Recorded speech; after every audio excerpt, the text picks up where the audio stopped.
The Chief Executive of the Insurance Council, Andrew Hall, has returned to Lismore time and time again, at least every month, since those floods, to learn and to help where he can. I spoke with him this week. Flood is one of our biggest challenges in Australia in terms of insurance. It's a challenge because we know where it happens. We often know to the depth and the extent it's going to happen. So it is a very expensive peril to insure. And in Australia, unfortunately, over many, many years, we've made some pretty poor decisions around planning, around where houses are built, and they are built in risky areas. So what we need to do moving forward is, first of all, stop making those mistakes we've made in the past, and then go back and fix up those mistakes that have been made, help those people get out of those situations where things like insurance is simply unaffordable for them. OK, so we're talking about, Lismore today, and of course the terrible floods there. There's a very serious argument that Lismore should just be picked up and moved somewhere else. Is that practical? Is it reasonable for the people of Lismore to have that imposed upon them?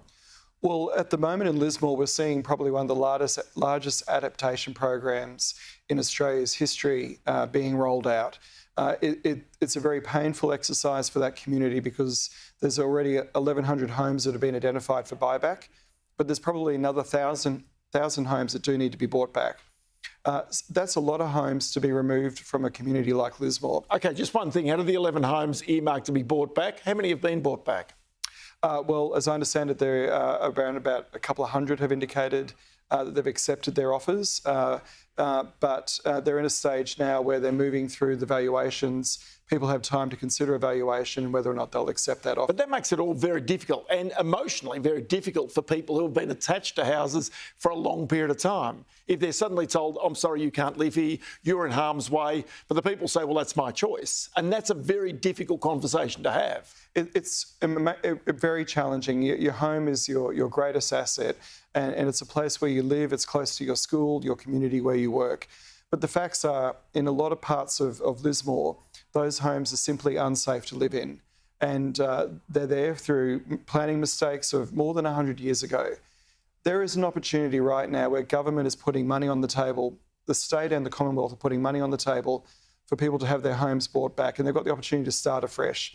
I would encourage anyone who is being offered a buyback to weigh up, what are the opportunities here that we can take, and think about where you can move to and what else you can do with that money. OK, a lot of those people also are now almost uninsurable. Are there lessons from Queensland, in New South Wales and other states where really the state government comes in and acts as almost the underwriter to people and communities to have that insurance? Well, in the short term, there are going to be very expensive premiums driven by flood.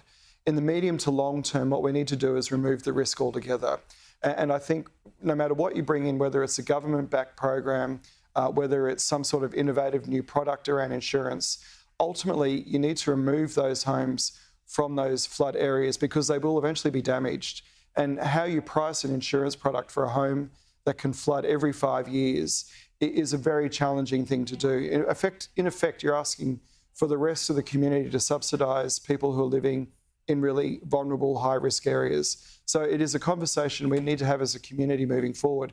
How do we fix up the past mistakes and how do we prevent them moving forward? Because it's not the only community potentially that's in harm's way. It was the one that was harmed at that time. The Queensland floods identified people who were also in harm's way.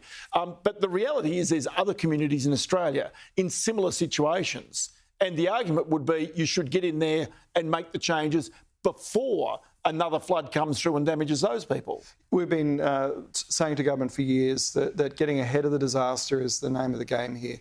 There are at least a dozen communities in Australia that are in the same circumstance as Lismore, that one day in the next 20 years will have a flood to the same extent as Lismore, and it will cost the community billions of dollars to be able to fix up. Let's get ahead of that. Let's put the mitigation work in now, buy back those homes that we know that are most at risk, and give those people the opportunity to move to somewhere safer and more secure moving forward. In Brisbane, the same amount of buybacks are happening, but in Brisbane, people can move to adjacent suburbs. The city is large enough at the moment to absorb that dislocation. In regional communities such as Lismore, can be very hard because already there's an accommodation crisis. So those councils are under a lot of stress, those communities are under a lot of stress. It will take time to rebuild Lismore the way it needs to be built. But with $700 million on the table at the moment, I hope more comes.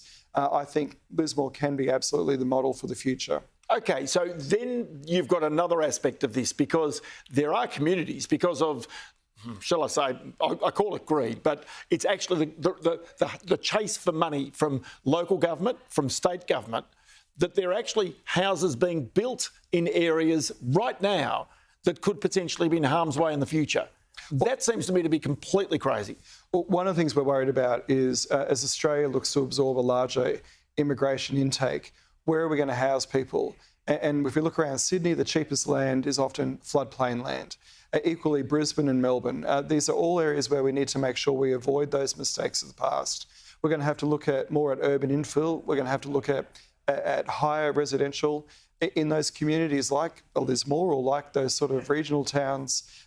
We probably need to go up rather than out.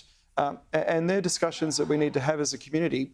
Fewer people will be able to live in homes. They'll have to live in apartments. And I think that's going to be the challenge moving forward. But there's one other aspect of this, and that is the whole community pays, as you make the observation, through the insurance premiums that every one of us pays. Now, we know that inflation's an issue. We know that inflation on insurance premiums right now is an issue. So that's something into the future that clearly the people have got to understand. Well, there are three drivers at the moment of premiums, and everybody is seeing their premiums increase across the board, like electricity and everything else that's going up. There is inflation, so the cost of rebuilding homes has gone up enormously. There's the cost of reinsurance.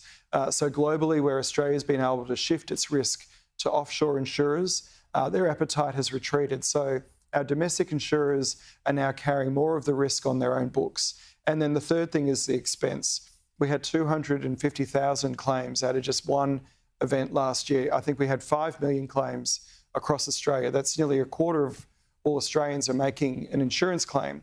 And so that has impacted on the cost of running insurance businesses in Australia.